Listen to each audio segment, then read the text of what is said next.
এরপরে প্রশ্ন হলো, আমি নিয়মিত রক্তদান করি, রক্তদানের পর অনেক গ্রহীতা ফলমূল খেতে দেন এবং আসা যাওয়ার ভাড়া দেন, এগুলো গ্রহণ করা যাবে কিনা? যেগুলো করতে পারেন, কারণ আপনার নিজের টাকায় আসা যাওয়া করতে আপনি বাধ্য নন। হতে পারে যে অনেকেই রক্ত দিতে আসতে চান কিন্তু তার আসা যাওয়ার খরচ নেই, তো আরেকজনের জন্য যেহেতু আসবেন সেই খরচটা তিনি দিয়ে দিলেন, এটাকে পারিশ্রমিক হিসাবে গণ্য করা যাবে না।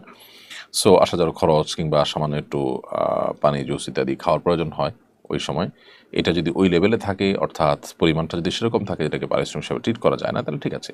আর যদি পরিমাণটা অস্বাভাবিক হয় যেটাকে পারিশ্রমিক ধরা যায়, তাহলে সেক্ষেত্রে সেটা গ্রহণ করা বা সেটা লেনদেন করা যাবে না, কারণ মানুষের শরীরের কোনো অংশ বিক্রি করার অনুমোদন ইসলাম আমাদেরকে দেয়নি। আল্লাহ সুবহানাহু ওয়া তাআলা বলেছেন, ওয়ালাকাদ কাররামনা বানি আদম, আমি আদম সন্তানকে সম্মানিত করেছি, মর্যাদা দান করেছি।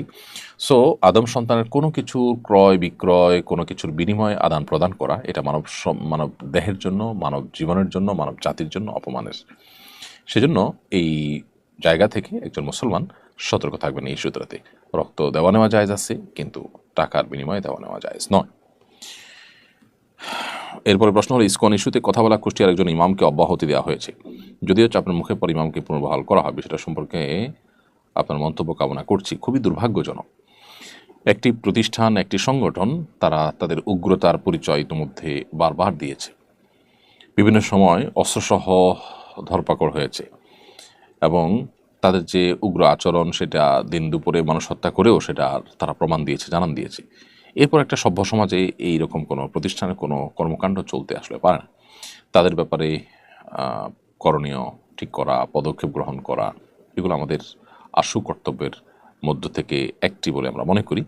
সো সরকারের উচিত তাদেরকে নিষিদ্ধ করা এবং নিষিদ্ধ করার আওতায় নিয়ে আসা। তাদেরকে যদি নিষিদ্ধ করা না হয়, তাহলে সকল সন্ত্রাসের সংগঠনই কাজ করবার অধিকার রাখে। ব্যাপারটা এরকম। তাদের উপর বিস্তারিত প্রতিবেদন, তদন্ত ইত্যাদি করে প্রয়োজনে তাদেরকে নিষিদ্ধ করা এবং আরও যে সমস্ত পদক্ষেপ নেওয়া যেতে পারে সেগুলো নেওয়াটা খুবই গুরুত্বপূর্ণ আমরা মনে করি। এদেশে সাম্প্রদায়িক সম্প্রীতি নষ্টের ক্ষেত্রে তারা অনেক বেশি ভূমিকা পালন করছে। সাধারণ হিন্দু ভাইরা তারা মুসলমানদের সাথে এখানে মিলেমিশে একাকার হয়ে আছে, একসাথে বসবাস করছে।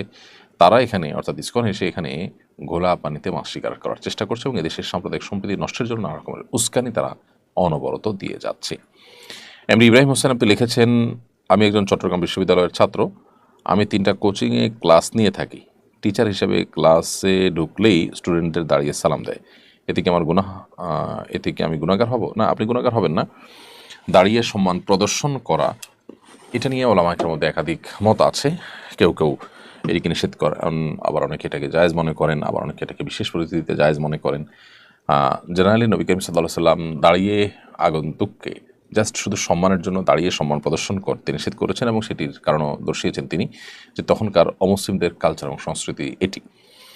তো নবী করিম সাল্লাল্লাহু আলাইহি ওয়াসাল্লাম নিষেধাজ্ঞার আওতায় এটিকে, তার আলোকে অনেকে এটাকে জেনারেলি নিষেধ করেন, যদিও এটা নিয়ে অনেকের ভিন্ন মত আছে। ওমরার জন্য প্রস্তুতি নিচ্ছি, তারিখ খুবই সন্নিকটে, অথচ এখনও পাসপোর্ট হাতে আসেনি। দ্রুত পাসপোর্ট আসার জন্য দালাল ধরে পাসপোর্ট করা জায়েজ আছে কিনা? যদি ব্যাপারটা এরকম হয় যে দালাল ধরা ছাড়া বা তাকে টাকা দিয়ে আসলে আপনার ন্যায্য অধিকারটা আপনি পাবেন না, যদি এরকম লেভেলের সমস্যা হয়, তাহলে সেক্ষেত্রে সেটি জায়েজ হতে পারে। কিন্তু এটা নির্ভর করবে যে আসলে আপনার সমস্যাটা কতটা প্রকট, এটা ছাড়া আপনি চলতে পারেন কিনা, এটার জন্য আপনি অনন্য উপায় কিনা। আমরা অনেক সময় দেখা যায় যে একটু সবর করলে হতে পারে, একটু সমস্যা হয়তো হচ্ছে, কিন্তু ওই সমস্যার সমাধান হতে পারে, সাময়িক সমস্যা। আমরা সেই বিষয়গুলোকেও দেখা যায় যে খুব তাড়াতাড়ি করার জন্য অহেতুক নিজেরা অস্থির হয়ে সেখানে ঘুষ দিয়ে অবৈধ উপায়ে নানাভাবে সেটা আমরা আদায় করার চেষ্টা করি। তো এটা কোনো ভালো জিনিস না। একজন মুসলমান তিনি দায়িত্বশীল আচরণ করবেন সব ক্ষেত্রে, এবং অবৈধ সুবিধা আদায় করার জন্য বা যে জিনিসটা আমার লিগালি পেতে একটু সময় লাগবে বা সাধারণত একটু সময় লাগে, সেই জিনিসটাকে একটু তাড়াহুড়া করে যদি আপনি পেতে চান এবং পেতে গিয়ে যদি কোনো গুনাহের শিকার হন, কোনো গুনাহের আপনার লিপ্ত হন, তাহলে সেক্ষেত্রে আপনি গুনাহগার হবেন, তার জন্য দায়ী হতে হবে আপনাকে। আল্লাহ সুবহানাহু ওয়া তাআলার কাছে আপনার জবাবদিহি করতে হবে। তো সেজন্য আমাদের চেষ্টা করতে হবে যে সর্বোচ্চ আমরা যেন এই জাতীয় পরিস্থিতিতে আপনার মনে চাইলো আর আমরা ঘুষ দিয়ে সেটা একটু তাড়াহুড়ো করে নিলাম, এটা করা উচিত হবে না, তাহলে গুনাহগার হবেন। হ্যাঁ, নিরুপায় হয়ে গেছেন, টাকা ছাড়া হচ্ছে না, টাকার জন্যই হচ্ছে না, এরকম যদি হয় তাহলে নিতে পারবেন টাকা দিয়ে।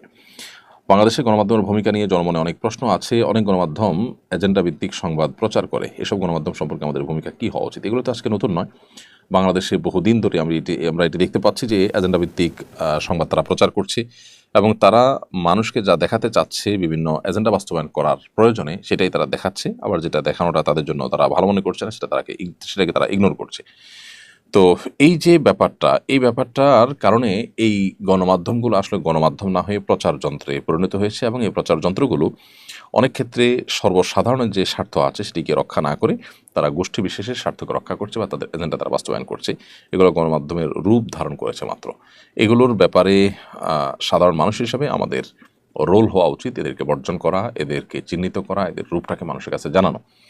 তারা এ সমাজের অনেক নিউজ আছে যেগুলোকে ইগনোর করে। তারা তাদের মতো একটা পজিটিভ নিউজকে নেগেটিভ করে দেখায়, আবার একটা নেগেটিভ জিনিসকে পজিটিভ করে দেখায়। তারা বিদেশিদের বিভিন্ন দেওয়া এজেন্ডা, বাহিরের বিভিন্ন কালচারাল যে যুদ্ধ চলছে সেগুলোর অংশ হিসেবে তারা বিভিন্ন জিনিসকে সমাজে পুশ করার জন্য অ্যাগ্রেসিভলি তারা চেষ্টা করে। তারা জাতির দর্পণ হওয়ার কথা, জাতির যে আপনার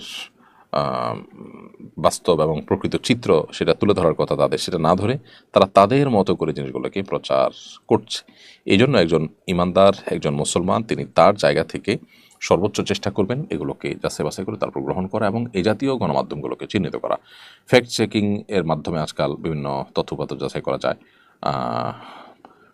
সে সমস্ত ফ্যাক্ট চেকারদের সহযোগিতা নেওয়া যেতে পারে। তাদের এই সমস্ত গণমাধ্যমের কোনো তথ্য বিশ্বাস না করে সেগুলো থেকে আমরা তথ্যপত্র নিয়ে তারপরে তার মাধ্যমে কোনো জিনিসকে আমরা বিশ্বাস করতে পারি। তাহলে সেক্ষেত্রে আমরা বিপদগ্রস্ত হওয়া থেকে বা তাদের মিথ্যাচার দ্বারা ক্ষতিগ্রস্ত হওয়া থেকে আমরা রক্ষা পেতে পারি ইনশাআল্লাহ তাআলা।